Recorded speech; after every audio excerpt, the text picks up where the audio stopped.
I remember the night it hit me. I was in the passenger seat of my car, and my brother was in the driver's, taking us home from my uncle's house. The sky was darker there, and stars could shine through the city lights, and I had the window rolled down so I could look at them without the reflections of the glass. I remember it was difficult to breathe in because of the humidity. The air was thick and damp despite having rained an hour previously. I had the air conditioning trained on my face, and I still felt uncomfortable and sticky. I can't recall what triggered it or what I was thinking about, but I remember I had just laid eyes on the Sagittarius constellation, my zodiac symbol, when suddenly my stomach sank and my breath stuck in my throat. That was when I realized what was happening. I was always an imaginative child. I always saw possibilities and meanings in things that no one else would. I saw connections, relationships, families, and I attached myself to them. I valued the family I had in my friends, and I clung to it tighter than a lifeline. Maybe that's what it was, to me. I don't think I'm a solitary creature. I say I am, but at the end of the day, I'll always need the people who were there with me from the beginning. It never occurred to me that one day I wouldn't have the people who share my memories. It never once crossed my mind that good things end or that stars fade and flicker, then explode. There were many of us in the beginning. A large, naive group of people exactly alike, but so different it was remarkable. We grew into our skin and into our personalities, and in the end, our family dwindled to a comfortable few. There was a brief moment of reprieve, of unfiltered happiness. We could look at the night sky without seeing darkness, and if someone ignored our messages, we didn't fret and worry over what could have happened. There were arguments, maybe, but we were happy and free, and if anyone doesn't know the value of that, it costs more than I could ever estimate.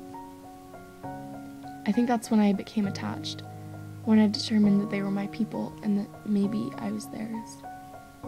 Everything I remember from that time was tinted with sunlight and happiness, and I can still hear the fading chuckles in my mind.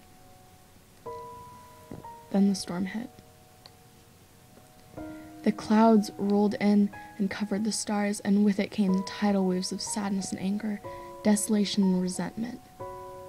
The waves tore my family apart, pulling some further into the water while others were pushed to shore, desperately trying to keep the others from drowning. But what were a choice few among an unstoppable force as eternal as the moon and the sun? Months were spent, my companions treading water and our friendships waning away like a crescent moon. We still laughed and danced and breathed and lived, but those moments were overshadowed by the tears and endless streams of blood and shadows. We cried tears of purity while snarling words filled with venom to make a bad situation 100 times worse, our frustration and helplessness turning into a fury against those who wouldn't listen to us. But they had water in their ears and dust clouding their vision. How could we expect them to follow our instructions to swim to shore when they couldn't even see it? I was young. I still am. But I recognized the end of an era when I saw one.